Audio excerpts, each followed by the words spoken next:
Hi, and welcome to the channel, in which I talk about significant events in British history. Today, we'll be looking at D-Day.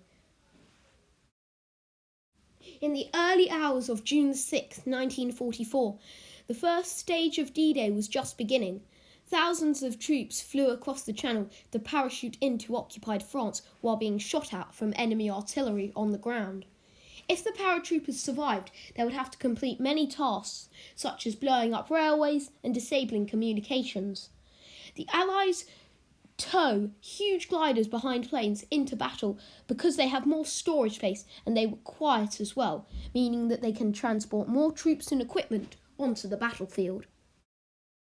On the same day, on the beaches of Normandy, the Allied forces had surprised the Germans with a huge fleet of 7,000 ships to get their armies into France. The Americans had two beaches to invade, nicknamed Utah and Omaha. Utah was being attacked by the US 4th Infantry Division and there were low casualties. Earlier, the 82nd and 104th Airborne units parachuted inland and had many casualties, because many were killed by enemy artillery fire.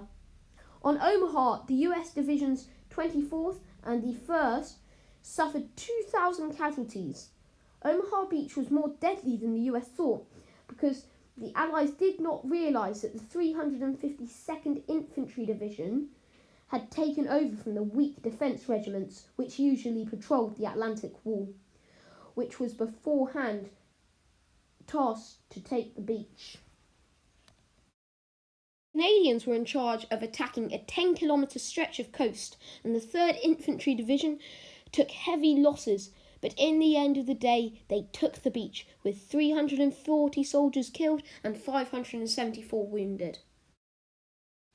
The British had two beaches to attack, Gold and Sword. On Gold, the 50th Infantry Division and Commando Unit number 47 defended a bridgehead and 400 were killed. On Sword, it was attacked by the British 3rd Division, and French and British commandos had suffered around 1,000 dead. Winston Churchill regularly appeared on the BBC to summarise the report of the war or raise morale with the United Kingdom and its forces. Hitler expected the Allies to try and regain a foothold in Northern Europe, so Hitler ordered his generals to build a huge wall along the coast of France, Denmark and Finland to stop any invading armies. Operation Overlord had 39 Allied divisions and used 11,000 aircraft.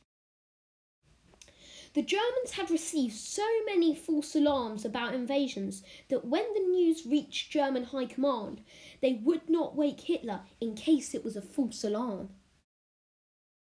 Now the Allies had a foothold in Northern Europe, from which they could press on into France and eventually Germany. Erwin Rommel, Hitler's chief of army, said that if he were the commander of the Allied forces, he could finish the war in 2 weeks. Hitler tried and tried again to force the Allies into retreat, to no avail. Now Hitler was trapped on all sides. The Russians were steadily pushing west, while the Allies came up Italy and from the west in Normandy. It was the end for Nazi Germany. Once again, thank you for watching. If you enjoyed the video, please like the video and subscribe to my YouTube channel. Hope to see you watching my next videos.